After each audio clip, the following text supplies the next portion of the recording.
This is the story of Alexander and his horse Bucephalus. In fact, this combination of a calm and calculating thoughtfulness with the ardor and energy which formed the basis of his character was one great secret of Alexander's success.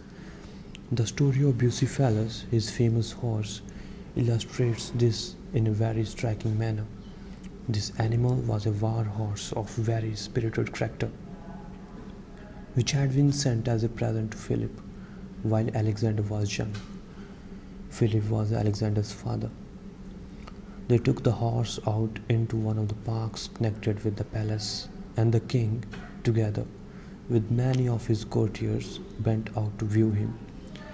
The horse pranced about in a very furious manner and seemed entirely unmanageable. No one dared to mount him. Philip, instead of being gratified at the present, was rather disposed to be displeased that they had sent him an animal of so fiery and apparently ambitious a nature that nobody dared to attempt to subdue him.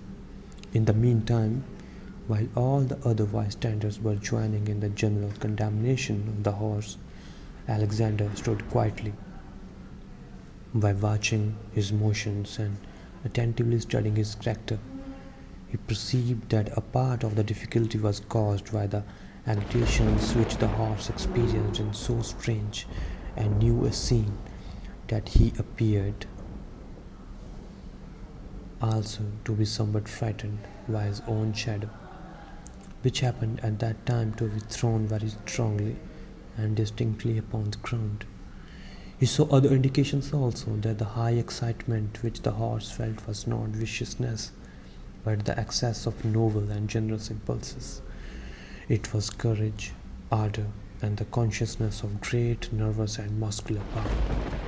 Philip had decided that the horse was useless, and had given order to have him sent back to Thessaly, whence he came. Alexander was very much concerned at the prospect of losing so fine an animal. He begged his father to allow him to make the experiment of mounting him.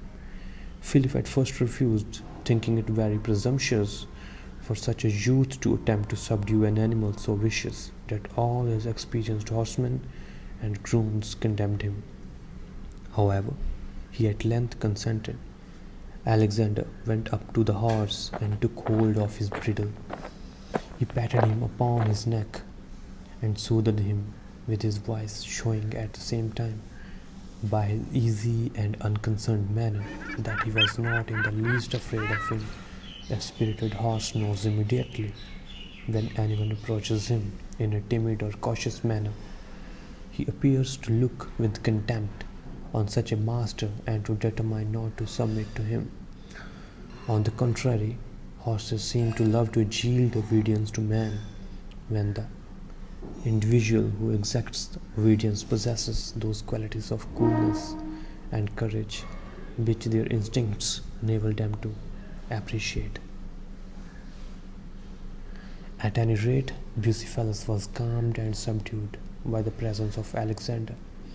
He allowed himself to be caressed. Alexander turned his head in such a direction as to prevent his seeing his shadow. He quietly and gently laid off a sort of cloak which he wore, and sprang upon the horse's back.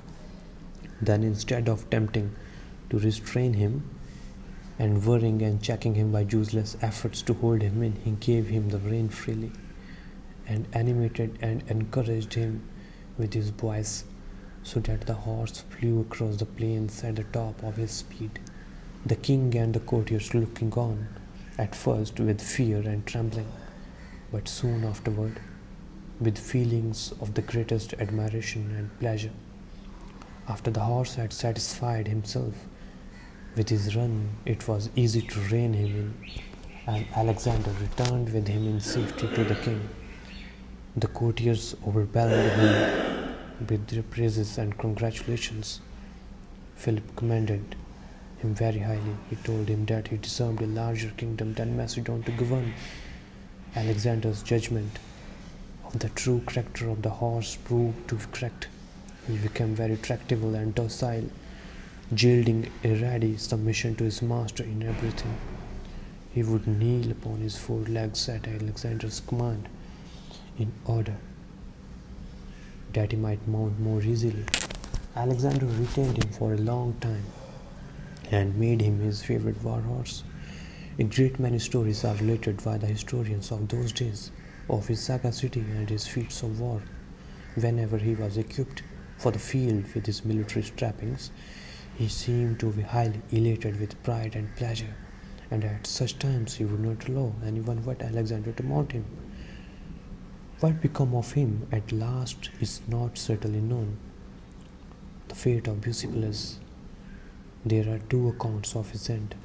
One is that on a certain occasion Alexander got carried too far into the midst of his enemies on a battlefield, and that, after fighting desperately for some time, Bucephalus made the most extreme exertions to carry him away.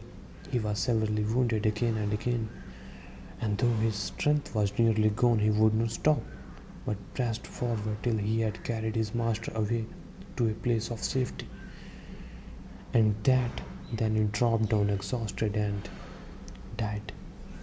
It may be, however, that he did not actually die at this time, but slowly recovered, for some historians relate that he lived to be 30 years old, which is quite an old age for a horse, and that then died. Alexander caused him to be buried with great ceremony, and built a small city upon with spot in honor of his memory. The name of the city was Bucephalia. Thanks for listening, guys. Please press the bell icon and subscribe channel.